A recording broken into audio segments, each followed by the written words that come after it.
típicamente mexicana y en particular tijuanense.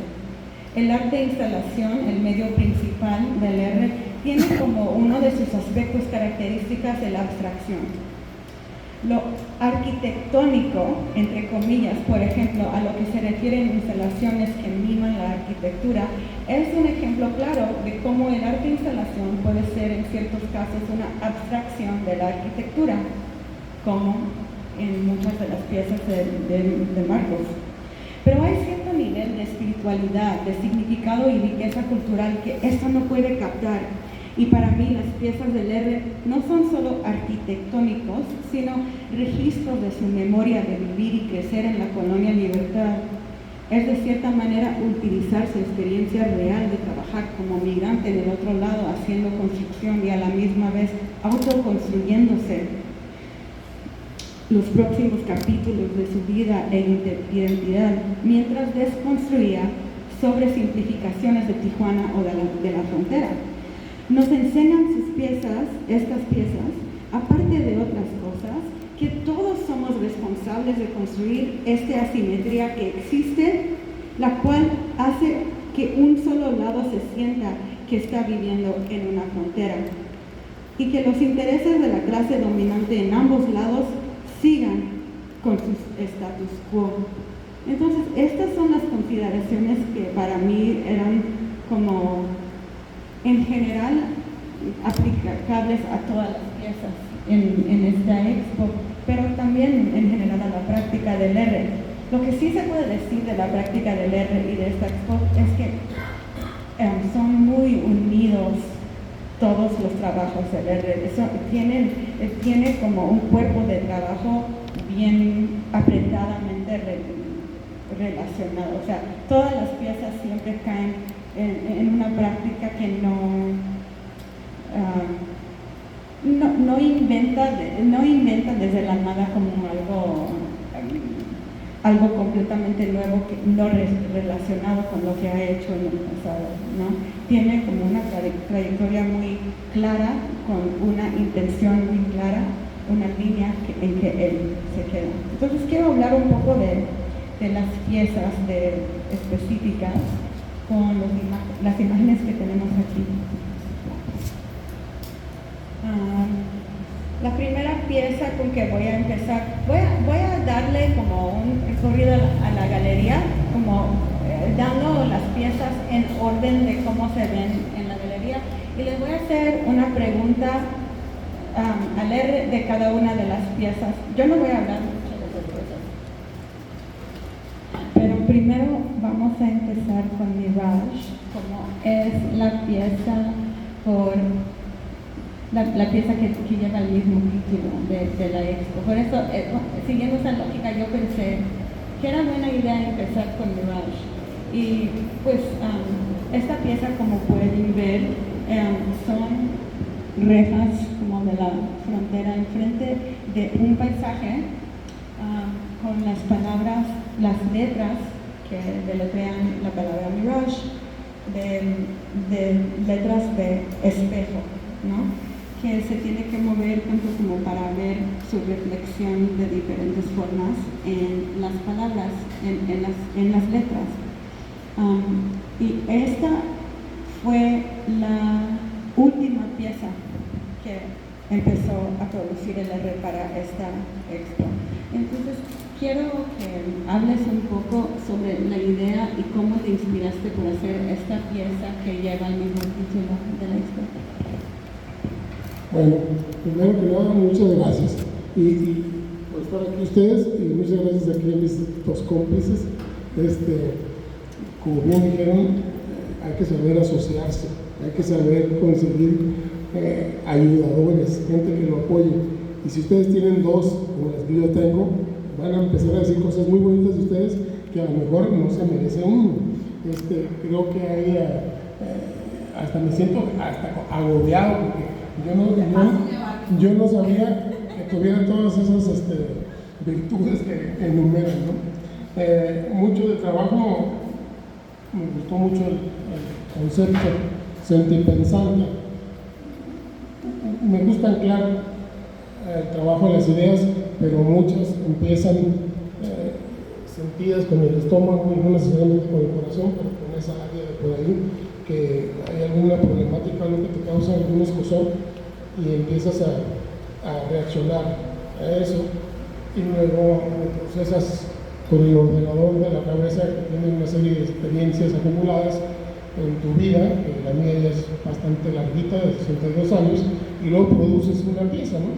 Pero muchas veces es como un poco regurgitar las mismas ideas de una manera diferente, adaptándolas a la nueva realidad en la que estás viviendo. Yo tenía que escoger un título y escogí Mirage, que no tenía todavía la pieza construida ni sabía en realidad cómo se iba a ver. Pasé por un proceso personal, aparte de ser artista visual y que la temática sea política o social, pues también en algún momento quise ser pintor, quise tener un dominio sobre una técnica específica, y a mí me presentaba un reto, cómo iba yo a solucionar lo del paisaje. Me he intentado a tomar una foto, ampliarla, ponerle en blanco y negro de un paisaje del otro lado del cerco, y luego ponerla el espejo encima. Me he intentado poner el espejo con oro, ya se me decía que era mucho hablar del espejismo de la frontera y del espejismo de lo que ofrece el cruzar a los Estados Unidos y todavía recargarle con el brillo del oro, y al final decidí por hacer un paisaje medio geométrico y poner las unidades letras encima y recurrir a lo que ya conozco. Esa pieza es una pieza de barrotes de aluminio, que con una técnica media blancartiana, Álvaro Blancarte fue mi inventor y mi maestro, me tuvo ahí encerrado un año abajo del CEPUR, enseñándome unas técnicas que en cuanto pude, pues ya no las utilicé, pero de repente me sirve mucho para oxidar piezas que parezcan pesadas y de fierro, y no tener que pagar los costes de moverlas. Entonces, al final, después de que hicimos todo, pusimos las demás piezas, que la mayoría son viejas o de otras exhibiciones, fue que cerramos montando esta pieza, que se rebota un poco con la pieza, para mí más importante en cuanto a que era el reto que yo tenía, que es una pieza exterior que tiene 33 pies de alto, más o menos lo que me dio el caballo de altura, el caballo que estuvo en la frontera. Y esas dos eran las que me importaban más. Esta pieza es muy difícil de fotografiarla porque sí tiene uno que moverse para empezar a ver los reflejos. Y ya, básicamente, pues cuestiona, después de muchos años, si vale la pena o no entrar y dar el paso para hacer un túnel, pintárselo, o para dedicar su vida en el afán de ser aceptado por una sociedad de la que no es la tuya.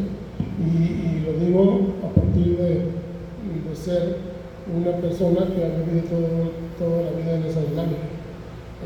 Mis hermanos, la mitad viven en Estados Unidos, están integrados al sistema norteamericano, y yo en la primera oportunidad que tuve me deslindé, me devolví, aunque no suelto mi estatus ni suelto mi planta. Es importante para mí sentirme de este lado y ver las cosas desde aquí, casi desde encima del mundo. Creo que ya me extendí mucho, pero esa era la idea de la pieza. Gracias, y por ahí también da la explicación de por qué la palabra mirage, ¿no? Que la ilusión, ¿no? Que tiene que ver con la ilusión. Y avanzando a la próxima pieza, que se llama Umbral, Threshold Umbral, que se hizo en 2019, que son estas tiras de vinilo en la forma de barras, ¿no? Vinilo, y que están adheridas, están pegadas al frente de la galería, con las preguntas que se hacen normalmente a la gente que cruza la frontera. Y entonces quería hacerte la pregunta, no sé si pueden ver las preguntas, como por ejemplo, ¿es este su coche? ¿Cuánto tiempo planea quedarse? ¿Dónde nació? Entre otras. Entonces, es esta dinámica de exigir respuestas. ¿Cómo funciona para ti como una forma de perfilado racial? ¿No? Porque pues no se hacen las mismas preguntas a todos, ¿verdad? También hay letreros que dicen, todos aliens van a tener que enseñar documentos, por ejemplo, cómo saben a quién definen como aliens. ¿Cómo funcionan como una forma de perfilado racial y cuál es la lógica de imprimirlas en imágenes de barras como estética, decisión estética de esta pieza? Esa pieza es una pieza que hice para una exhibición en Santa Bárbara en el 2016, era la pieza que te recibía en la puerta. Y era en un ambiente de una California blanca privilegiada, era como confrontar a la gente con la serie de preguntas que los demás, los morenos, los mortales, que intentamos cruzar, nos vemos ante esas preguntas que invaden fuertemente la privacidad de la gente. O sea, tienes que pasar, estás sujeto a un escrutinio para poder acceder, para que te den permiso. Y era simplemente ese ejercicio.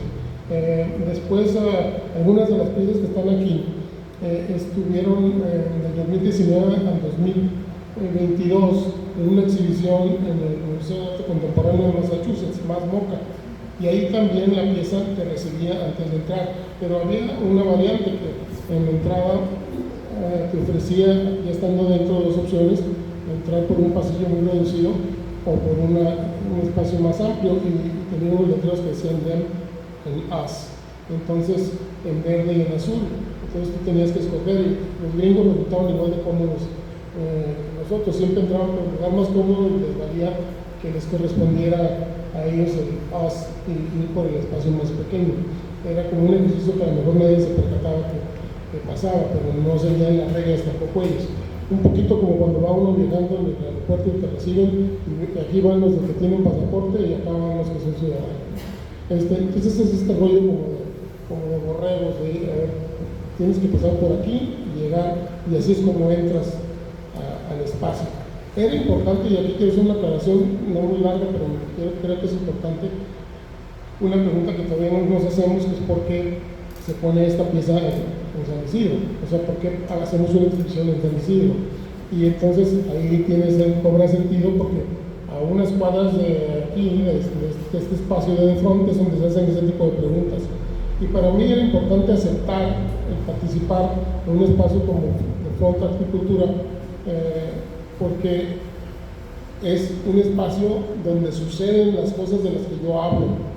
Y cuando vamos y mostramos la obra en Santa Bárbara, la mostramos en Boston, ellos como que les tienes que dar demasiada información, no entienden nada de lo que está pasando. Es completamente extraño para ellos, es raro, es algo que no quieren saber. Pero entonces, si tú te vas al esnovismo, y uno como artista también persigue su éxito personal y quiere estar en espacios privilegiados, empiezas a despegarte mucho de la realidad y le quedas a deber al público o a los espacios que son importantes o que tienen que ver con la obra que tú haces. Por eso era importante ponerlo ahí, y esa era la pieza de entrada para recibir al público aquí. Gracias. Sí, y sigue la celda. Y una vez que entras ya accedes a una salita. Tengo algunos detalles y otras imágenes de la misma mesa, pero si puedes pasar, Andrea, por favor. Ajá, gracias. A esta, que se llama la celda, que diseñó cuatro puertas metálicas similares a las que se encuentran en las prisiones de alta seguridad, ¿no? Como una celda de confinamiento solitario. Y con los espejos que tiene cada puerta, tiene el efecto de que uno se puede imaginar adentro, ¿no? Entonces, van a empezar a ver este tema del espejo que se va repitiendo en cada una de las obras, ¿no? Y seguro pueden imaginar cuál es el significado de eso. Pero quiero que hablemos un poco sobre eso.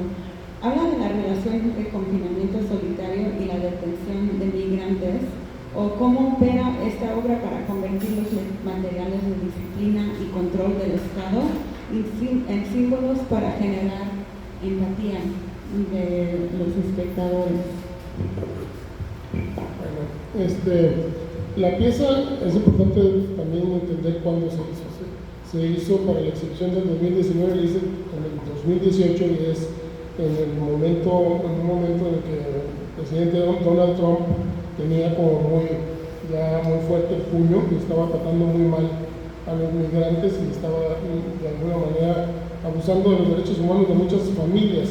La pieza en su exposición original en el espacio de Más Moca, y aquí también va acompañada de otra pieza que ayuda mucho en la lectura de la misma. La otra pieza son cuatro uniformes de una familia completa, ¿no? O sea, el uniforme de prisionero de un adulto varón, una persona adulta fémina, un adolescente y un bebé, como para llevar al extremo y denotar el abuso al que fueron sujetas las familias. Este es el periodo donde estuvieron muchas familias separadas y algunas de ellas hacinadas, encarceladas en jaulas como para perros. Fue muy escandaloso ver esas imágenes en su momento.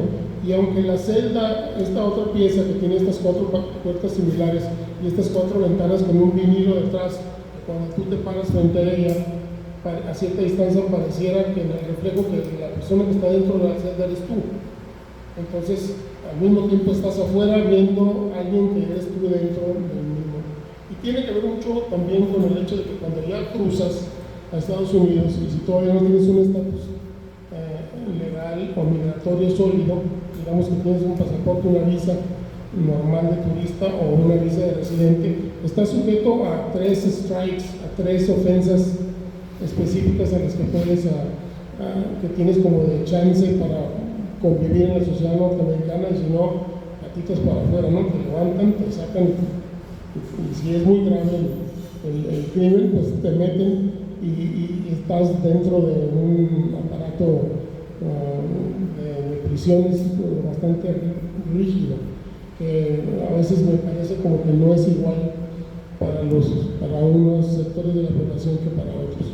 Entonces era simplemente otro ejercicio, y el hecho de que se repitan las puertas es todas las posibilidades que tienes en contra de tu éxito en la sociedad norteamericana. Gracias. Y por ahí va, yo creo, un poco también lo que estaba comentando Norma sobre esa empatía, feminismo, suavidad que está presente debajo de superficie en las obras del R, porque tal vez muchos miran a su obra y les dicen masculino o arquitectónico, todas esas palabras que hablan como más bien como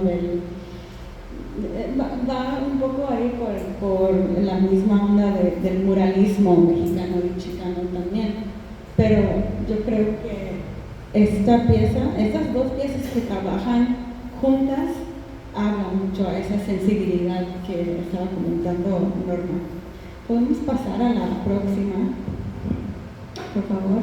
Y esta que se llama Strikes and Pens Forever, Vallas y Barda para siempre, homenaje a Jasper Johns, es de 1997 y es una versión, está un poco recortada la imagen, pero es una versión más pequeña de la obra original que se hizo en el Bienal de Whitney, el Whitney Biennial, que existe ahí, que vive ahí, y está construida, como pueden ver, de un material que es muy similar al muro, pero es una bandera de Estados Unidos, como dijo Norma, banderas, espejos. Vamos a ver como repeticiones de estos materiales, imágenes diferentes y temas diferentes que se repiten. Y yo quería saber que es interesante para mí, ¿por qué de todos los artistas norteamericanos y todos los artistas que manejan la abstracción o lo abstracto, por qué escogiste a Jasper Johns para darle homenaje? Bueno, como mencionaste, esta pieza participó en la Bienal del Whitney del año 2000, pero yo esta pieza la hice para participar en una Bienal, la Bienal de Monterrey en 1997. Entonces, cuando me invitan a la Bienal del Whitney, me percato de que yo sabía que ahí estaba una pieza muy importante de Jasper Jones que se llaman Las Tres Banderas, y en su colección hay bastantes piezas de él que tienen esta relación con la bandera, y que creo yo fue el artista pop que agarró la bandera así como Prometeo bajó el fuego y lo puso para los mortales, y aunque a riesgo de que le sacara un ave todas las tardes el hígado a mordidas, así se la aventó Jasper Jones, y voy a agarrar este ícono y se lo voy a devolver al pueblo. Y luego terminaron en el movimiento hippie después usando la bandera en las sandalias, en los calzones, en la espalda, en taxis, cosa que en México es como inclusive en contra de la Constitución, es un delito federal.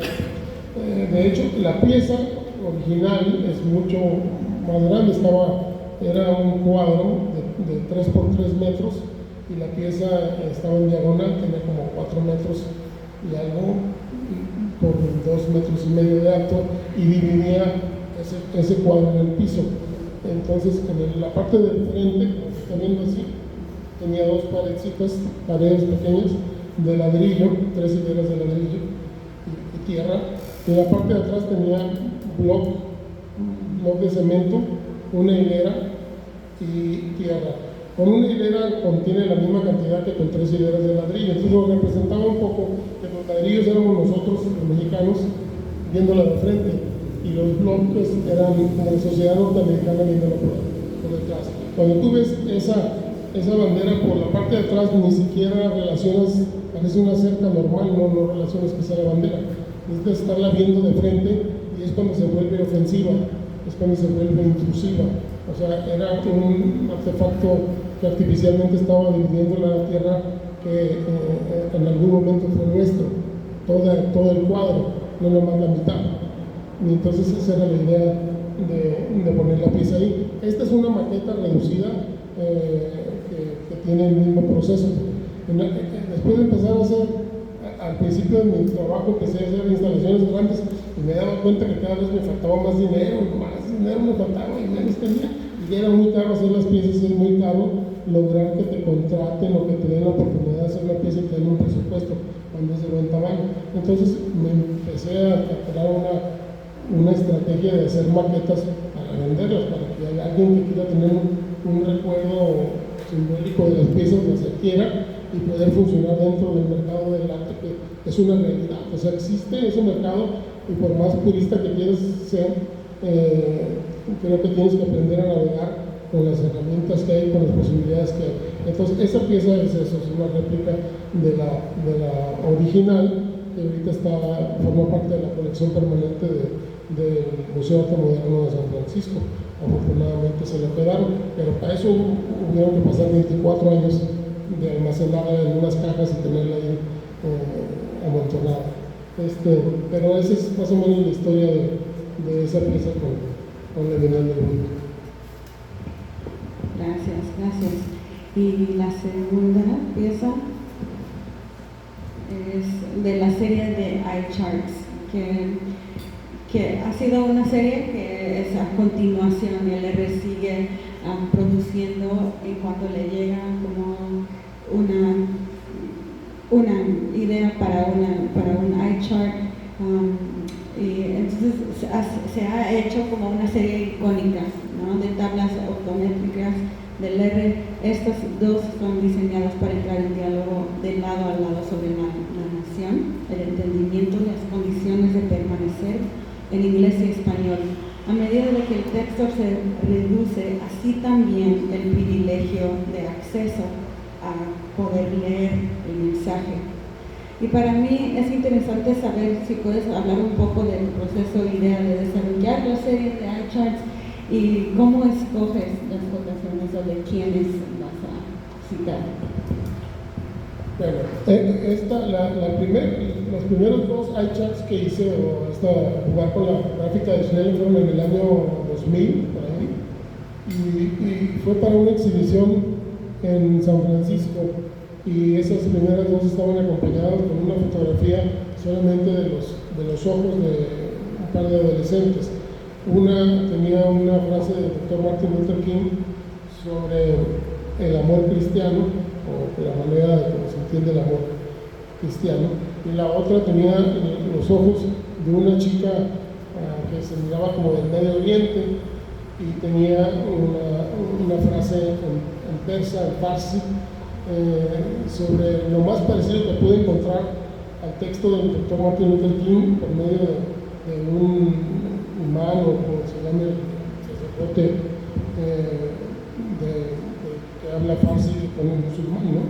Entonces me dijo, esta nota es lo que más se parece. Entonces formaban parte de una instalación en la que estaban confrontadas dos cajas de luz con las dos imágenes, una en inglés y los ojos verdes de un niño, y en el otro lado los ojos morenos hermosísimos de una niña de la misma edad, y el texto en farsi. Entonces yo nunca traduje, no traducía lo que decía una y la otra. En medio había toda una instalación con unas bombas que eran de bolillos que caían sobre una alfombra oriental, y que tenía una maqueta de la ciudad de Bagdad, hecha con palitos, así como si estuvieran empanizados de arena, ¿no? Y un desierto encima de esta alfombra que representaba un poco la sociedad afgana, y que se decía pues que no había nada ahí, cuando siempre en todos esos lugares hay más de 5, 10.000, 15.000 años de historia, o más, ¿no? Se han estado descubriendo recientemente lugares que van mucho más allá que los egipcios. Bueno, entonces hice esas dos, y luego me quedé como con la idea de seguirlos haciendo. Ahora va usted ahí a la contra, se compra una botella de vino, y hay varios vinos que tienen ahí el mensaje, el eslogan, pero pues ya son 24 años que pasaron. Entonces yo, cuando tengo oportunidad, quiero decir algo que no lo tenga que decir yo, lo digo a través de alguien que lo dijo mejor que yo, que lo dijo primero que yo, y que puede ser ad hoc, que puede ser objetivo y preciso para el momento. Y entonces empiezo a jugar con las piezas. Estas dos forman parte también de la misma exhibición que estuvo en Más Boca, y ahí cuando hicimos esa muestra yo puse 6 piezas.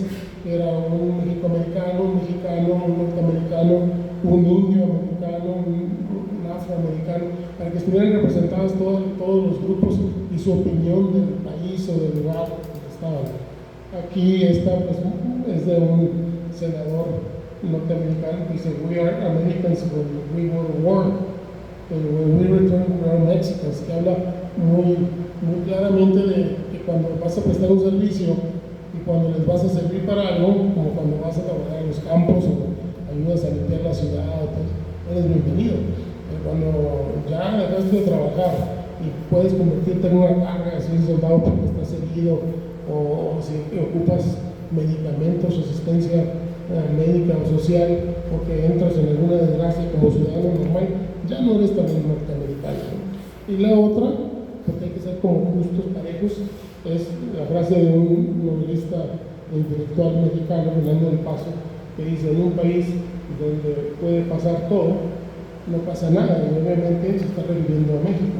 He tratado siempre de ser balanceado y de no nada más distribuir las culpas, sino también reconocer cuando la responsabilidad no la tomamos en ninguno de los casos de un lado o del otro de la frontera con la seriedad que deberíamos de tomarlo. Entonces no se trata nada más de acusar para allá, porque cuando acusa para allá uno, el otro dedito apunta para este lado. Pues entonces esos son una serie como de unos 25 hechas. Hago un original, que como ya había aprendido la lección, hago 5 impresiones. Estas son impresiones en aluminio de cada pieza. Gracias. Y la próxima, Puentes Quemados, para Pablo Díaz Bueno. Este puente quiero que tú hables sobre la pieza un poco y que nos explicas un poco la lógica de cómo se construyó y de las dos personas a que se refieren en esa pieza. Bueno, me voy a ir un poquitito más atrás. Cuando me ofrecieron la exhibición en Más Moca, que es un espacio que yo siempre quise ir, que siempre quise, me parecía fascinante porque es una gran fábrica de la era industrial, en un espacio de Massachusetts que estaba muy al oeste y muy solo, y que de alguna manera se reavivó, renació cuando armaron ese espacio, y acompaña a algunas otras universidades que son famosas de pueblos vecinos. Entonces fuimos de vacaciones y yo me llevé un libro que había salido yo a mi trabajo, busqué a la curadora y le di el libro, y fue una gran coincidencia porque ella dijo que alguna vez había querido trabajar conmigo, pues le dije, pues esta es tu oportunidad. Entonces me llevó al espacio, y era un espacio confinado, no muy grande, pero tenía la gran responsabilidad de que todos los artistas que estaban alrededor en la exhibición permanente son artistas blue chip, artistas muy importantes de Estados Unidos, Sol Louis, Luis Bourgeois, así, ¿no? Para donde quiera que jalaras había. Yo tenía que poner una muestra ahí, y pues iba a notar mucho los balances y no me ponía mucho.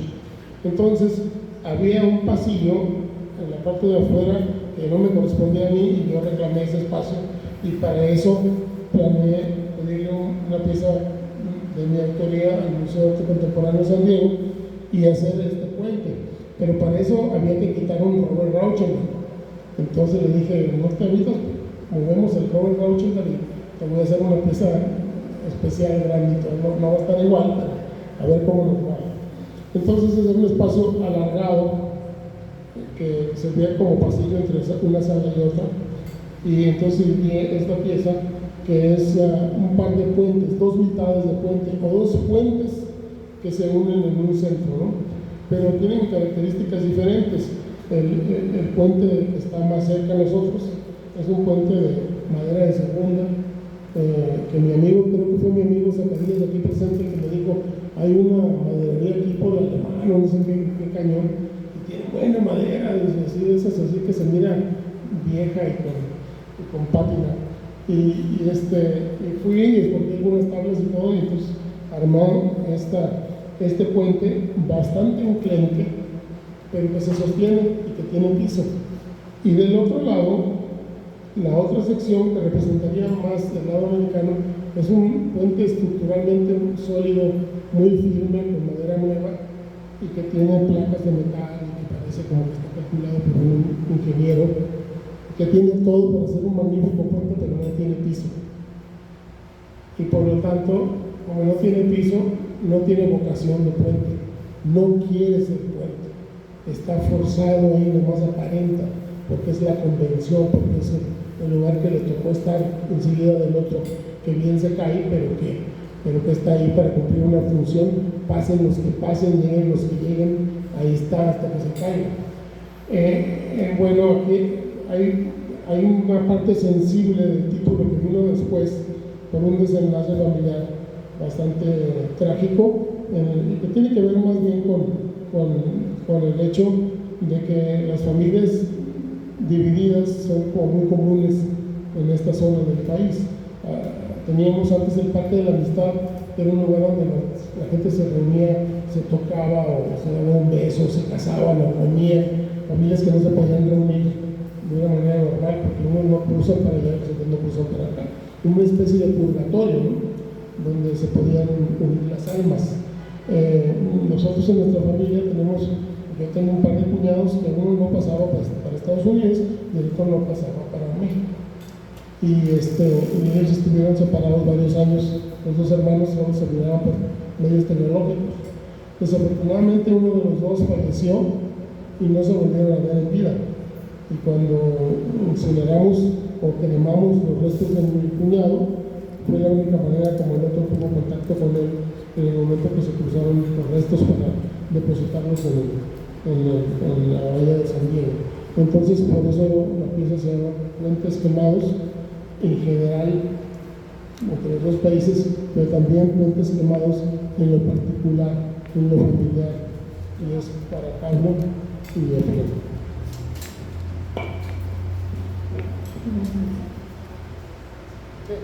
Sí.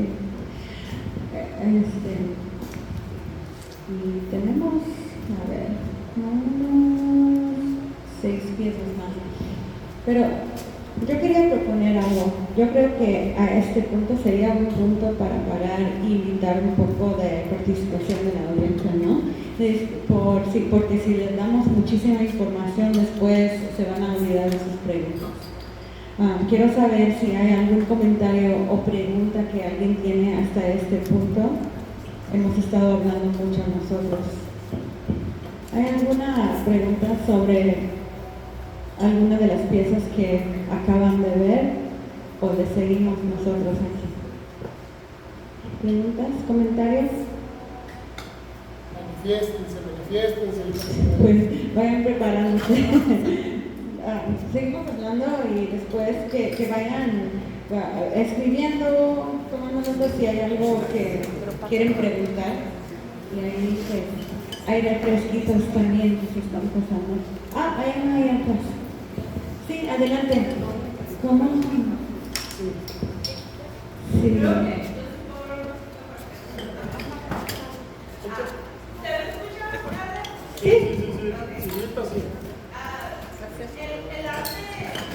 arte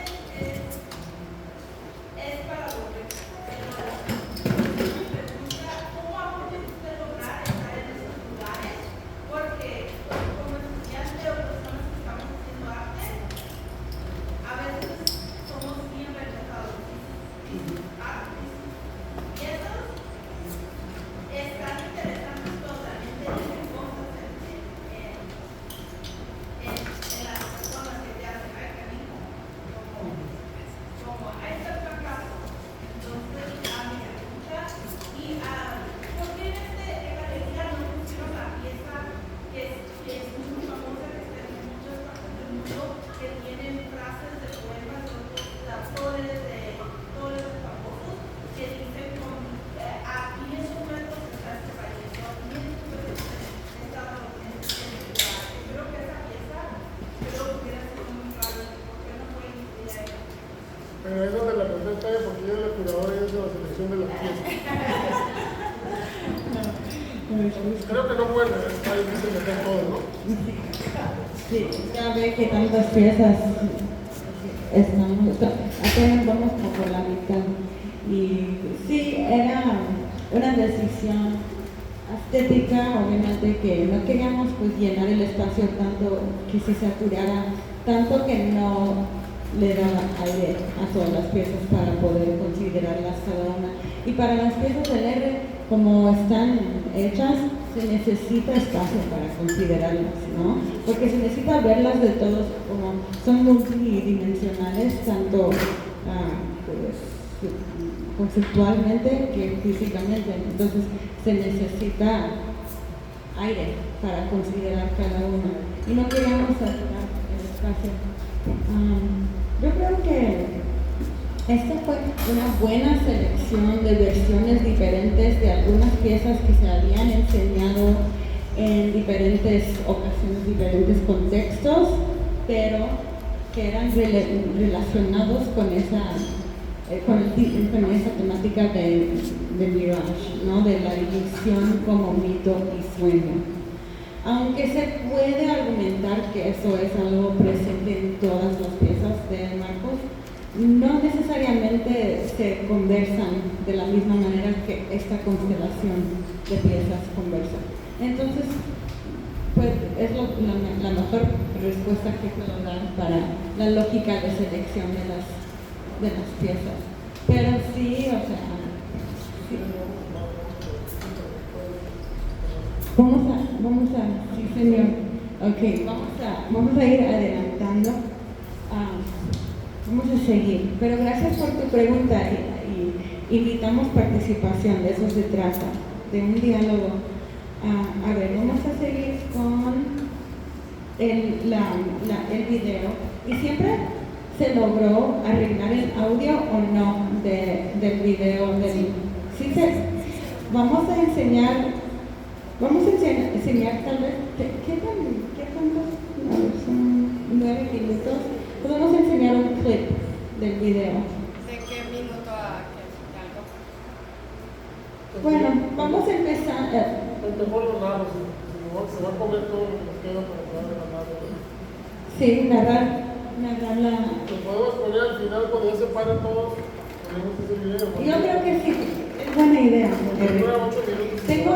Tengo algunos clips, tengo algunos stills del video en la presentación que pueden ver del Black Suburban, que aquí están mirando, y que va junto con otra pieza que se ha enseñado en otros contextos también desde el 2009, que es parte de un proyecto antes que se llamaba Body of Crime, y donde el héroe juega diferentes papeles en esta película, esta ficción que de hecho está basada en mucha historia de la frontera, y como sabemos 2008 fue el año donde el dicho guerra contra las drogas pasó aquí, y la gente de Tijuana está viviendo un momento bien peligroso, pero que del otro lado se miraba como que hay por primera vez el peligro y las drogas y todo eso.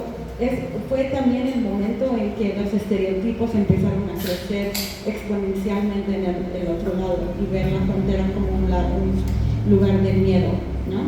Entonces va junta con las piezas que vamos a ver enseguida, que el R jugó los papeles en esta ficción del perpetrador, ¿así se dice? La víctima y el investigador, ¿no? Entonces aquí en esta serie de piezas vamos a ver el R usando su propia persona como para enseñar esta idea de espejismo, de que cada uno de nosotros podemos estar y podemos imaginarnos en cualquiera de estos papeles diferentes en cualquier momento. Deberíamos de poder relacionar con todos los personajes diferentes, ¿no? Entonces quiero que les hable un poco sobre esta serie de piezas que vamos a enseñar en el siguiente y el video del Black Suburban. Y si puedes ir para atrás, perdón. Y hablar de las emociones también que te generó hacer esta pieza. Vamos a ver, bueno, hay una invitación para participar en una residencia que se llama Art Base, que es en San Antonio, Texas, y me hacen la invitación de una curadora de Los Ángeles, en ese lugar se seleccionan 3 artistas, uno nacional, uno internacional y uno local, y voy muy bien acompañado con un par de artistas muy reconocidos, actualmente muy famosos, y me toca a mí, por ser de Tijuana, pues como en la sala internacional. Y nos dicen, nosotros tienen asignado un presupuesto para hacer una pieza, entonces había lo suficiente para hacer una instalación en la cual yo pudiera comprar un auto para poder hacer un video. Y lo que hice fue esta instalación que incluye el video que se llama The Black Suburban. Toda la muestra se llamó El Cuerpo del Delito, pero la pieza del video se llama La Suburban Negra. Y narrándolo hay una suburban que llega y se estaciona en un lugar, en un descampado, donde hay 3 silos que son estas estructuras para guardar granos. Se pone ahí el personaje lo ves de lado nada más, baja el vidrio y se empieza a oír que está viendo narcocorridos. De repente se va acercando la cámara y crea un poquito de tensión y entonces se oye un disparo muy repentino, fuerte, y el personaje cae. Se acerca un individuo y le deja ahí 17 balazos con un rifle de un cuerno de chivo, una AK-47. Todos los balazos en la misma zona. Estoy presumiendo porque entrenamos para poderlos tirar. Era municiones vivas, ¿no? Y lo tira, llega, se acerca y le planta una información, aventando una libretita adentro, lo remata con una pistola 9 milímetros y se da la vuelta y se va. Y cuando se va se sube a una suburban negra igualita que la de donde está el muerto, ¿no? Que se asume que a lo mejor es como un arco o algo así. Entonces el sicario se retira y se sube a su van y se va. De repente la cámara sube y cuando baja ya se ve el cuerpo forense como ubicando todos los casquillos y haciendo el levantamiento del espacio del crimen. Está todo el equipo vestido de blanco y eso, de repente ves que viene una Suburban negra. Pues no sabes tú si se devolvió el tipo o qué está pasando. Y llegan las Suburban, se estacionan y se bajan dos tipos. Y uno se queda ahí nada más y el otro va, revisa la Suburban, da la vuelta, ve todas las cosas, abre la puerta, encuentra una revista de proceso y encuentra la libretita, la abre, ve como que tiene una información, se le echa la bolsa y en eso le levanta la cara al cuerpo y se da cuenta que es muy parecido a él. Bueno, lo que nos pasó es de que yo decidí tomar todos los roles del video, que dura 8 minutos, y yo soy el narco reputado, soy el sicario que lo ejecuta y soy el policía investigador del caso con diferente pelo facial, pero los mismos kilos porque fue el mismo día. Entonces, el tipo en un momento dado se da la vuelta, le llama a su asistente y se van, y todo es acompañado de un corrido de San Antonio. Mi hermano Juan Carlos, que es experto en narcocorrido, una autoridad en la narcocultura, hizo una curaduría de 13 canciones desde el primer narcocorrido que él registra como tal hasta la vida mafiosa, que era en ese año el corrido más famoso que estaba en la radio. Y esto, con esos 13 corridos en el radio del camión, de la van, de la Suburban, tuvimos toda la exhibición siempre atormentando a todo el mundo que entraba porque continuamente estaba la música en el lugar. La exhibición, como se mostró con los casquillos en el piso, los números de cada uno de los casquillos percutidos y un nombre de un personaje en cada uno de los casquillos, porque yo lo que hice fue replicar los nombres y el evento muy famoso en el 2007 por ahí, de una cosa que se llamó la matanza de Cañaveral, aquí en Tijuana, que por la zona de la mesa se confrontaron dos grupos criminales y ambos tenían participantes que eran policías, pues murieron policías de ambos lados y criminales. Y eso es lo que puse yo ahí. Me asombraba mucho que siendo San Antonio una ciudad tan cerca de la frontera hubiera un total desconocimiento o una vocación por ignorar lo que pasaba de allá, como que si no lo pensamos, si no nos damos cuenta, no nos va a llegar. Ahora, muchos años después, tienen una epidemia de fentanilo que de alguna manera también recrudece o hace que avance la criminalidad y el estado medio podrido de la sociedad norteamericana en las partes más cercanas a la frontera. Es así, muy triste también ir a Los Ángeles y ver a toda la gente sin hogar, pero muchos de ellos afectados por el consumo de la droga y todo este tipo de cosas. Entonces, esa era la idea detrás de la pieza. Yo no me di cuenta qué tan fuerte para mí era el hacerla hasta el día del día de la inauguración. Tuvimos que hacer varias presentaciones. Yo me sentía muy bien, muy seguro. Mark Radford dio su presentación de su mural que hizo en su espacio. William Córdoba, que era un peruano mexicano que tenía en la galería de arriba, también presentó y me tocó al final a mí presentar. Y pues 5 minutos antes de que presentara me senté chillando como un niño de 5 años. O sea, como que tenía contenido dentro de mí toda la carga del proceso de la creación del video, de la realidad que venimos cargando en un espacio como este tan contencioso y tan delicado, tan peligroso. Y en ese momento no pude, con toda la vergüenza del mundo, porque había directores de museos, dueños de galerías, periodistas y todo, empezaba a hacerle como cuando lloraba uno de niño que quería explicarle a su papá por qué había hecho lo que había hecho, ¿no? Cargaba, pues.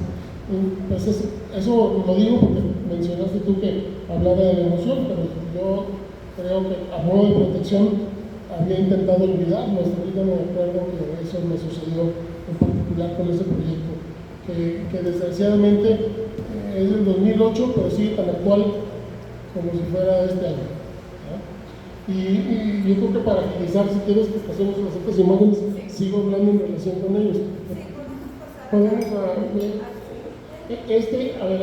esas tres, pues, donde se mira el cachetón ese, están montadas las fotos en un espejo y dice yo, tú y él, y son los tres personajes que aparecen en el video. Entonces cuando uno se planta enfrente de la imagen y se mueve poquito de la imagen, aparece uno, el reflejo tuyo. Que la idea en general de la exhibición, muestra esa es la toma de responsabilidad para una realidad que nos afecta a todos y que depende de todos nosotros. Entonces, yo soy el asesinado, yo soy el asesino, yo soy el que no hace bien su trabajo o está sesgado en el cumplimiento de su deber. No queda tan claro cuál es el rol del policía, porque no nos queda claro a nosotros, y a veces nos da más miedo que se te acerque el policía que el narco. Yo le tengo pues, casi el mismo miedo.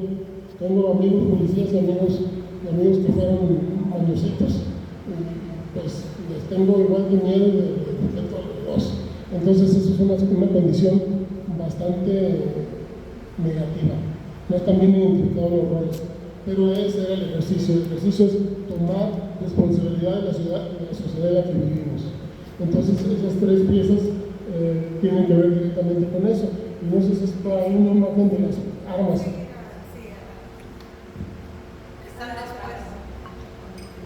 Bueno, esta es otra pieza que estaba ahí en la muestra. Se llama Frontera de Miedo. Es una línea fronteriza entre los dos países y las ciudades más importantes y pueblos en la frontera.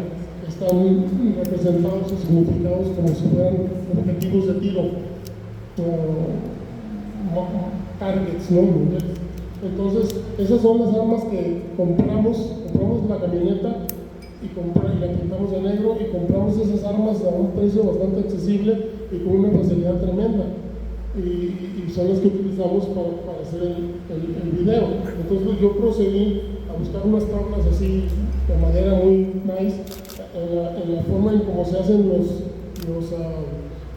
trofeos de caza, que es un pedazo de madera con la cabeza de un oso o de un venado. Lo que hice fue partir en pedazos las armas e interceptar lo que significan en realidad esas armas para el pueblo en general, el público en general, y entonces las convertí en un trofeo en vez de que fuera la cabeza de una persona o de un animal o de alguien que no tenía por qué estar ahí.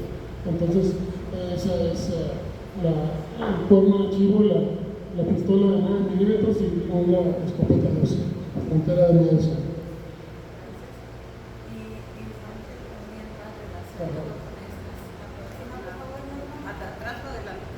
Una que dice, esa, bueno, está tomada de lado. Originalmente esta pieza era una pieza con fondo blanco que para la foto del sicario se necesitó para que pareciera que fuera más fácilmente identificable como un criminal o una persona que ya fue arrestada y que está parada y se ve su altura. Le exageramos un poco, le puse ahí como que yo medía casi 6 pies, pero la puse era trapilla, ¿verdad? Porque se revelan los traumas. Pero lo curioso de la pieza es que en la galería donde yo estaba trabajando, parte del programa incluía que la gente pudiera ir ciertos días, el público interactuara contigo, te preguntara qué estabas haciendo, y toda una parte como de proceso educativo que gestionan también el espacio, y bastante interesante. Yo tenía la gráfica colgada en la pared y me di cuenta que todo el mundo llegaba y se tomaba una foto.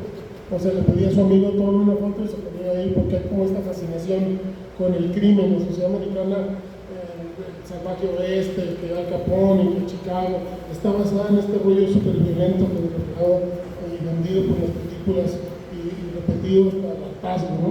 Entonces los ídolos se convierten en esta gente porque tienen superpoderes o que es capaz de hacer cosas que parecían heroicas porque son amorosas la mayoría de las veces. Y nosotros vamos y nos ponemos ahí y nos tomamos la foto para sentirnos malos.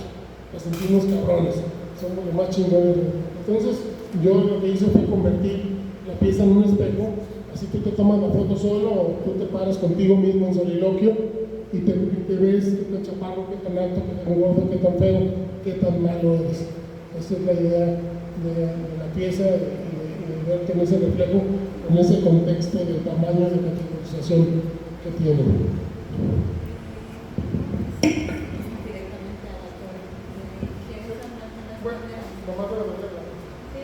Vamos a mencionar también algo de los signos de la historia, 2 recetas para construir un país, que es la imagen de las banderas, Norma, la primera, por favor. 15 banderas norteamericanas y mexicanas que muestran la evolución a medio del tiempo, ¿no? De las banderas. Pues aquí tenemos limitaciones que no tenemos suficiente distancia para tomar una imagen de todas las banderas, pero si enseñas las próximas podemos ver las banderas, y aquí también está como recortado, pero puedes ver la evolución de ambos países de las banderas. Sí. Bueno, aquí las banderas mexicanas en su evolución son 15, las gringas son muchas más, como 20 y tantas. Si no me equivoco, puedo estar equivocado, pero son más de 15, entonces yo seleccioné, hice una curaduría para poner 15, y hay una parte del título, la primera parte del orden de los factores a la que alude esta parte específica de las 15 banderas. Pareciera que hay dos vocaciones distintas en la construcción de la identidad nacional o de la idea de Estados Unidos y México. Aquí estos gallos empiezan con 13 en un círculo de 13 colonias y terminan con 50 como por acto de magia en 200 y tantos años. Entonces es una como operación de sumar y de multiplicar. Todo está planeado, América para los americanos, y vamos a tener y agarrar de donde esté para crecer más y más y más y más. Entonces, del otro lado, de las otras 15, pareciera más un juego de serpientes y escaleras, o sea, por la serpiente y por todas las cosas de liberales y conservadores y banderas que son las mismas, pero volteando el águila para un lado y para el otro, luchas intestinas, traiciones y todo, que al final incidieron en el desarrollo del país. No que no hubiera pasado lo mismo en Estados Unidos, porque la política es la política donde sea, pero como que la mentalidad era muy clara de crear un imperio y de crecer y de ser poderosos y de ser el número uno, o sea, eso es una cosa. La otra cosa para mí interesante es toda la historia que está en los pasillos entre una bandera y otra, porque son importantes en sí mismas, pero creo que también es muy importante lo que históricamente sucedió entre una y otra, entre la otra y la otra, entre la primera y la última. Y eso es como un compendio de historia de esta región, de estos dos países, en 30 banderas. Y es esa parte que me dictó el subtítulo. Y ya si quieres pasamos a la última. Pasamos a la última pieza. Y la última pieza, que es la pieza la instalación que se hizo para esta expo, Dante's Journey, que pues era un poco, no sabíamos exactamente cómo iba a responder la ciudad, ¿verdad? Porque eso fue una pieza que no se pidió permiso para hacer, sino que se empezó a construir con el concepto de la cruzada, pensando también pensando como en el símbolo y el simbolismo del infierno, purgatorio y paraíso, como los tres niveles diferentes de pasaje o de acceso, ¿no? A la cruzada y a la identidad que eso implica. Entonces es como una especie de vehículo especial inamovible en forma de un pastel de capas, una ilustración de 3 historias de los hipócritas y específicos criterios de selección que permiten a determinadas personas la entrada y el paso de fronteras, un privilegio a menudo otorgado a quienes tienen el poder económico. Entonces, también si puedes hablar un poco sobre cómo cabe esto dentro del contexto de otros artistas que han tocado ese tema del infierno, purgatorio y paraíso, y por qué eso les llama tanto la atención a ustedes, los artistas de Baja California, de aquí de la frontera, a ti. Todo eso te lo voy a deber porque yo no sé mucho quién hizo otra cosa de esa y por qué la hizo. Me puedo imaginar, ¿no? Digo yo. Ajá. Bueno, es una temática particular. Bueno, lo que pasa es que creo que como heredamos una educación media clásica que tiene que ver con cuestiones más que vienen de lo europeo y todo, pues tocamos los mismos puntos. Esos son los referentes que tenemos y que desgraciadamente debíamos de tener otros referentes. Yo creo que nuestra educación funcionaría a nivel primero de primaria en adelante si partiéramos de conocer más nuestras tradiciones auténticas como mexicanos, de las culturas antes de la conquista, y si partiéramos como triunfadores y no como entes conquistados. Creo que ahí empieza mucho de los traumas de nosotros los mexicanos, porque lo primero que nos enseñan es que llegaron unos maritos y nos conquistaron, nos anularon, nunca nos explicaron qué teníamos antes, ¿no? Pero entonces, no, independientemente de eso, uno tiene esta otra información occidental y todo. Y era fácil para mí, trabajo mucho con íconos o con figuras históricas y mitológicas, tomar ese... El video del dron. Ahorita Bueno, Es que como es un con eso. PDF, no está aquí. Entonces a mí se me ocurrió, esta originalmente era una pieza para llevarla o armarla en Berlín. Fuimos a Berlín, nos aseguraron que ya estaba todo listo para construirla y todo, y al final que los permisos no estaban y que no pudimos, entonces terminamos mi pareja y yo un poco pidiendo prestado un estudio y construimos una maqueta de la mitad de 12 pies de alto, mucho más pequeña que la que está aquí. Entonces siempre se me quedó a mí como que ahí atorado el proyecto que yo lo quería hacer, que era este viaje de Dante del infierno, el purgatorio y el cielo, pero hacerlo en el tamaño que yo lo quería hacer. Entonces, en el momento que me invitan a hacerlo, yo mi requisito fue que me permitieran hacer esta pieza. Realmente lo que me lleva a aceptar rápidamente hacer y participar es la posibilidad de terminar algo que yo traía ya atorado, y de hacer una pieza de gran tamaño. Entonces, básicamente es con 3 niveles diferentes, con 3 colores diferentes. La parte de abajo es de un color rojo fuego, rojo infierno. La parte central es gris y la parte de arriba es blanca, ¿no? Y en la parte de abajo hay 2 tubos como si fueran de drenaje, con unas rejillas, y es como cruza la gente más necesitada a través del lodo, de la mierda, del sufrimiento, para cruzar y todavía enfrentarse al desierto, a situaciones bastante fuertes, ¿no? Y el purgatorio tiene una malla ciclónica que no se alcanza a ver ahí, pero que corta en diagonal, igual que la bandera de la que hablábamos hace rato, y tiene una mesa que significa la familia, también partida en el centro, en diagonal. Entonces ahí volvemos a tener este evento de las familias que se tienen que comunicar a través de una cuestión, una malla divisoria, y que pueden compartir los alimentos y la voz y la mirada a través de eso, pero que no se pueden mover físicamente de un lado al otro. Y hay como tantas familias atrapadas en ese gris espantoso. Y luego al final tenemos un tercer lugar, un tercer nivel abierto, que es para los bravos de espíritu, los que tienen la energía, la capacidad física de subir, no les da miedo, hasta mero arriba. Y hay una plataforma con pasto sintético, con 3 sillas Acapulco de colores y todas estas sombrillas que tienen. No se alcanza a ver el verde, pero arriba es verde, blanco, rojo y azul, con las 2 banderas combinadas, y es una especie de paraíso al que tienen acceso todos los que tienen dinero, y no solamente pasa aquí. Si usted tiene dinero, lo van a dejar entrar a cualquier país del mundo, porque se puede comprar una visa de inversionista o porque tiene suficiente dinero en su cuenta bancaria. Entonces, para los ricos no hay fronteras, o las hay bastante reducidas. Si usted es ruso y le meten ahí bronca porque apoya a su presidente, pues manda su dinero a Suiza y se sale con todo el yate y la libra. O sea, los ricos no tienen ningún problema. Entonces el tercer nivel es el nivel FIFI, y algunos se esforzaron mucho el día de la inauguración para poder subir hasta arriba, y los que no se quejaban de que nomás habían llegado al purgatorio.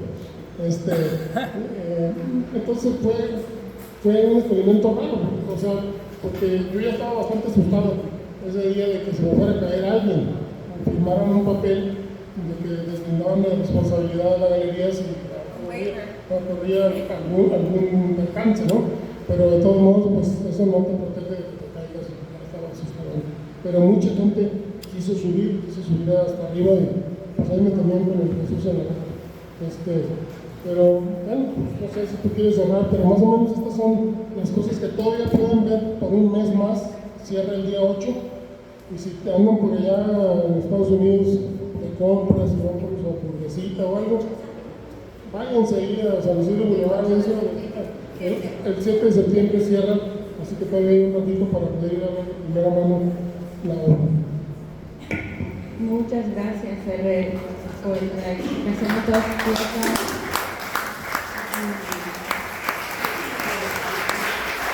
Y gracias por el trabajo y esfuerzo que sigues dando a la comunidad, a tu comunidad, a tu familia, a todos para darnos nuevas oportunidades de reencontrarnos. La obra sigue siendo muy relevante, pertinente y pues te apreciamos mucho, te agradecemos mucho y eres un gran maestro para todos. Y les invito que vayan, el 7 de septiembre vamos a tener un evento y la inauguración fue bien buena. No sé si las que fueron o no, pues, las que no fueron pues se la perdieron, pero van a tener otra oportunidad el sábado 7 de septiembre, ahora sí se trata de promover. Que vayan, que se suban a la torre a ver, que se puede ver una vista muy bonita, muy interesante del otro lado, de ambos lados, de ahí arriba. Algo muy interesante que pasó es que en el mismo día que el R estaba empezando a instalar, también instalaron una alberca, uno de los vecinos de ahí, de San Isidro, y los niños no les valía lo que nosotros estábamos haciendo, estaban ahí gritando, jugando en su alberca, y era la primera vista que veías de este lado, mirando hacia el otro lado de la frontera. Quiero dar los agradecimientos a la fotógrafa excelente que nos hizo estas imágenes, tomó estas imágenes, Elizabeth Vaca, que está aquí con nosotros. Un aplauso para Elizabeth. Sí, todo el esfuerzo que hizo de verdad Elizabeth para hacer realizar esta expo. Es una profesional de verdad, Elizabeth, y no lo podíamos haber hecho sin ella. Y también Héctor Castro y Alejandro Ruiz, que trabajan en The Front, en la galería de Front de Casa Familiar.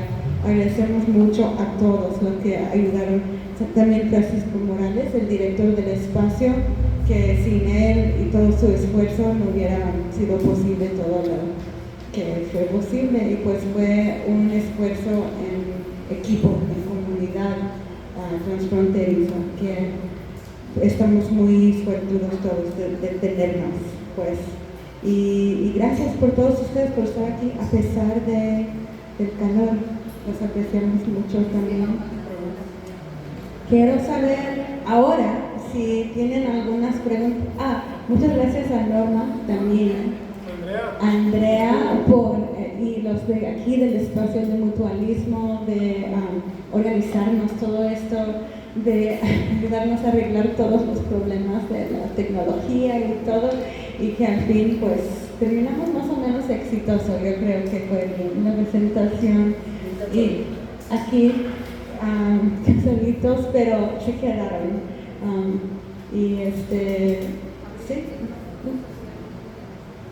¿Algunas preguntas o comentarios que tienen algunos sobre la trayectoria en general de este artista importante, de esta expo, de las piezas, de mí adelante?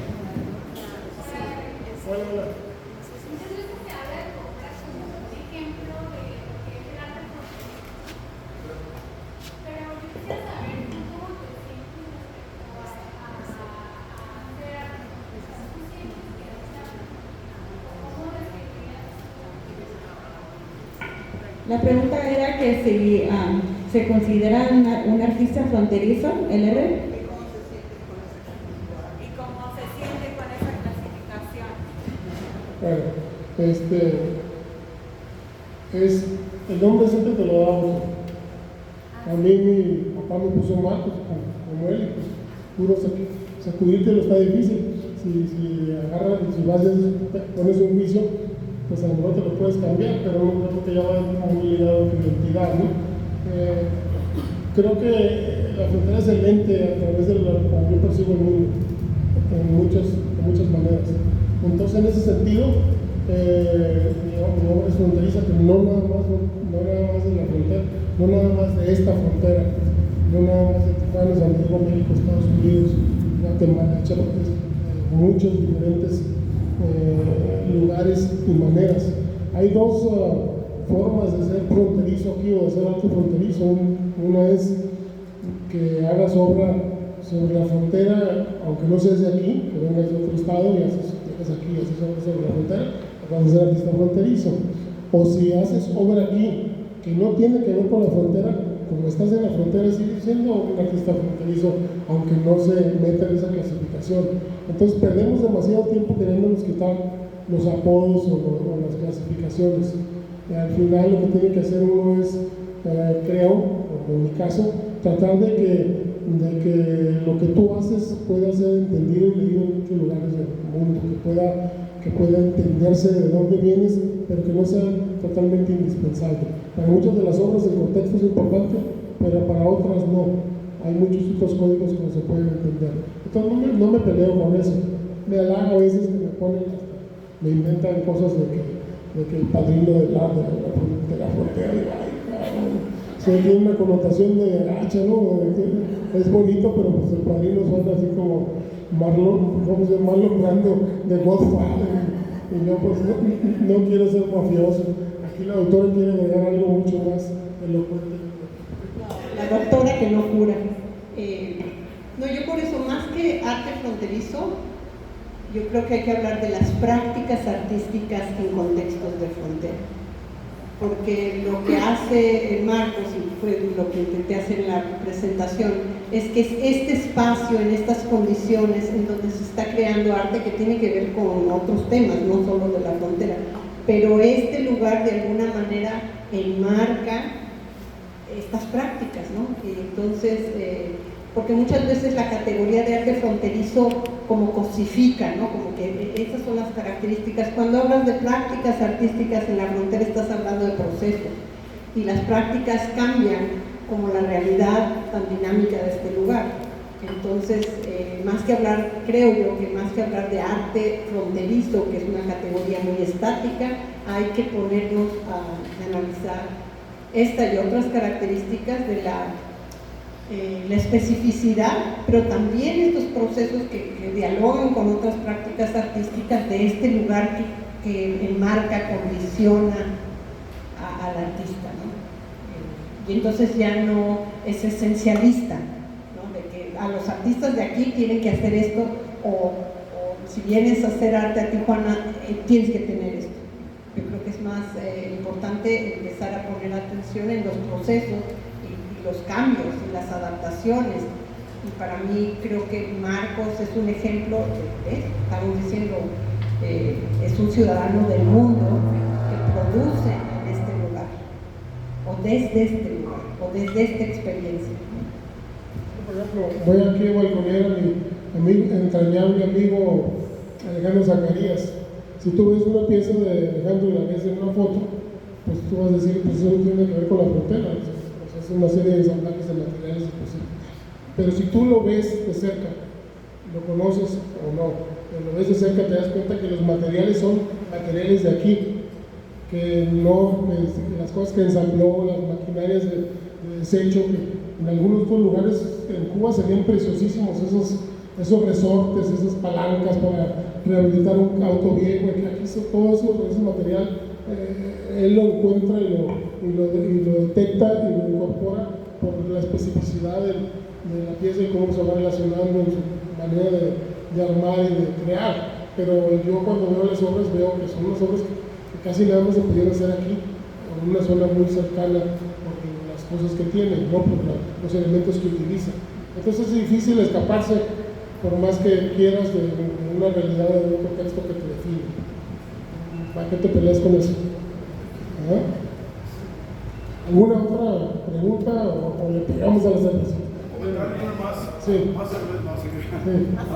Muy buenas exposiciones, muy buenas obras. Hay una que me llamó mucho la atención. Sí. Yo soy una persona muy pésima para el arte, pero tengo también entendido que el arte se ve de diferentes ojos, diferentes, se interpreta de muchas diferentes maneras. La que me llamó mucho la atención, no me puedo quitar de la mente, es la del puente quemado. ¿Puente quemado? Sí. El puente quemado. Y dijo algo muy importante, un puente que se está cayendo, que está medio tumbadón, pero tiene piso y sirve un propósito. A lo que se me viene a veces a la mente, y hablando de la frontera, es muchas veces habemos gente latina, y no digo que sea yo necesariamente, pero en muchas ocasiones, y no nada más latina, de diferentes áreas, donde tal vez no tenemos los mismos estudios, los mismos conocimientos, no tenemos esa estructura tan firme como la del otro puente, pero a veces el otro puente no quiere servir una función. Y me refiero porque a veces, por ejemplo, en el otro lado, por ejemplo, a veces trabajamos con gente que es capacitada, que tiene títulos, pero le faltan las ganas. Y a veces llega uno de inmigrante y pues sale todo chueco y como sea, pero le pegamos. Y eso es una de las cosas que se me viene mucho a la mente, como a veces pues ese puente chueco puede servir mucho mejor que el otro, sí. Qué bueno que tú te identificaste con uno y ya escogiste la tuya. Sí, vale, pero eso creo que de eso se trata, ¿verdad? De un disco ahí de Juan Gabriel o de Serrat, pues uno siempre tiene una canción preferida, que no necesariamente es la que es el éxito mayor, la que te toca, la que habla contigo, la que tiene algo que ver contigo. Pues yo creo que muchas gracias, es hora del recreo, ¿no? Tenemos una cerveza, ya platicamos uno a uno acá. Necesitamos que mucho. Perfecto.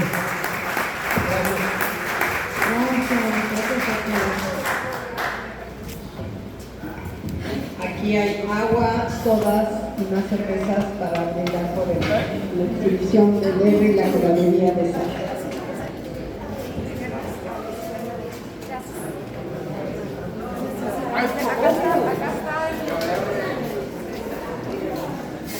Si necesitan ir al baño, hay baño acá.